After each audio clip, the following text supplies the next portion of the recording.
Welcome to তানির রান্নাঘর। আজকে আপনাদেরকে একদম পাতলা একটা মাছের ঝোল বানিয়ে দেখাইবো। যেহেতু গরম খুব বেশি পড়ছে, এরকম পাতলা ঝোল খাওয়া আমরা স্বাস্থ্যের পক্ষেও ভালো আর খাইতেও ভালো লাগে। মাঝে মধ্যে রসুন খাইতে, পেঁয়াজ খাইতে ইচ্ছা হয় না। দেখুন কড়াই তেল দিলাম, সরিষার তেল। তো তেলটা খুব ভালোভাবে গরম হইব। যেহেতু রসুন পেঁয়াজ ছাড়া তরকারিটা বানাইমু, শুকনা মরিচ দেওয়া হইল 2টা। আজকে এটা পাঁচফোড়ন সোমবার দিয়ে বানাই। দেখুন মাঝে মধ্যে ইচ্ছা হয় যে পাঁচফোড়ন দিয়ে একটু কিছু খাই, আর এই যে গরমও এরকম হালকা খানি খুব দরকার। তো ইজিভাবে খুব টেস্টি হইরা এরকম করতে পারেন, এটা আপনারা লগে শেয়ার করলাম আজকে। তো মরিচ, শুকনা মরিচটা আর পাঁচফোড়ন খুব ভালোভাবে বাজবা। এখানে দেখুন একটা আলু খুব পাতলা পাতলা কইরা কাটছি। আলু যেহেতু এখন সিদ্ধ হইতে খুব দেরি হয়, এখানে একটা টমেটো খুব পাতলা পাতলা করে কাটছি।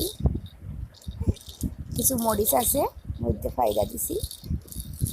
তো দেখুন আমার এদিকে ভাজা হয়ে গেছে। এখন আলু দিলাইরাম, আলুটা দিয়া একটু ভাজমু সবটার সাথে।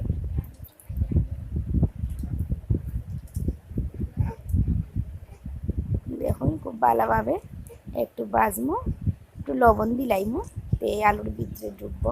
লবণ দিয়া দেখুন আধা চামচের মতো লবণ দিলাম, দিয়া ভালোভাবে একটু ভাজমু তেলের মধ্যে রেখে। এরপরে এটারে একটু সময় লেগে গুইরা দিন। তো গুইরা যে দিবা মাঝে মধ্যে একটু লাড়া দিবা, নাইলে আবার পুড়ি যাইব, যেহেতু জল নাই। দেখুন আমি আবার এরকম খুললা লাড়া দিলাম বারবার। এর মধ্যে যেহেতু পাতলা করে কাটা আলুটা খুব সুন্দরভাবে 80% সিদ্ধ হয়ে গেছে, আর ঝুলের লগে সিদ্ধ হয়েছে। টমেটোটিও দিলাইলাম। তো এইরকম দিলে টমেটোটি গলতো না, পাইবা আর কি কিছু। আর আগে দিলে টমেটো একদম গলে যায়। কাঁচামরিচটিও দিলাম, যেহেতু খুব হালকা মশলা ছাড়া তরকারিটা বানাইলাম, হেলদিও হইব। দেখুন মরিচটি দিয়া আবার এটির লগে আলু টমেটো মরিচ বালা হইয়া বাজমো তেলের মধ্যে। দেখি তাইব মরিচের ফ্লেভারটাও আইজিব, খুব স্বাদ হইব তরকারিটা। এখন হলুদ দিলাইলাম আধা চামচ থেকে একটু কম, খুব সামান্য পরিমাণে জিরা দিয়া ভালোভাবে একটু মশলা মাখানি কষা নেওয়ার আর কি। যেহেতু মশলা একদম কম দিলাম, তো অত বেশি লাগে না। দেখুন একটু গুঁড়া দিলাম,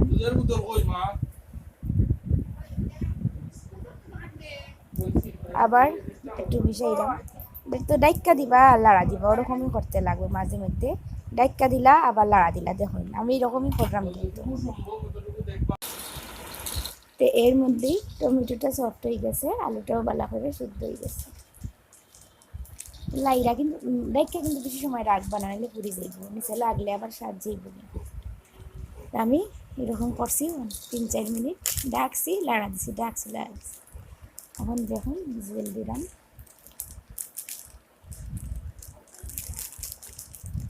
এটা একদম নিজেরা যেরকম পছন্দ করেন, আর যেহেতু এটা পাতলা ঝোল বানাই না, এটার লেগে ঝোলটা একটু বেশি দিলাম আর কি। আপনারা ঝোল কম চাইলে কম দিতে পারেন, কোনো অসুবিধা নেই। আর যে মাছ, এই মাছটা আমি আগেই নুন আর হলুদ দিয়া বাচ্চা রাখছি। মাছ বাজার দেখাইলাম না, নতুন করে দেখানোর কিছু নাই। তেলের মধ্যে দিয়া ভাজি লাইতাম। দেখুন একটা যে আলুটি গেছে তরকারির মধ্যে, এখন মাছটি দিলে আমি আর লবণ দিছি না, কারণ আজকে মাছ ভাজাতে একটু লবণটা একটু বেশি হয়েছিল দেখা আমরা আর দিছি না। তবে আপনারা এই পর্যায়ে আর একটু লবণ দিবা টেস্ট কইরা দেখা, মানে যেহেতু ঝুল বেশি, আমরা যেহেতু মাছের বেশি একটু লবণ আছে, তাহলে কোনো অসুবিধা হইতো না। তো মাছের ভিতরের দিকে যেই বইয়াটা ঝুলটা দেখুন। এখন এটা ডাইক্কা অপেক্ষা করবো 2-3 মিনিটের মধ্যে, আবার ডাকনা খুললা একটু লাড়া দিব, ওরকম করবো। দেখুন ডাইক্কা দিছি।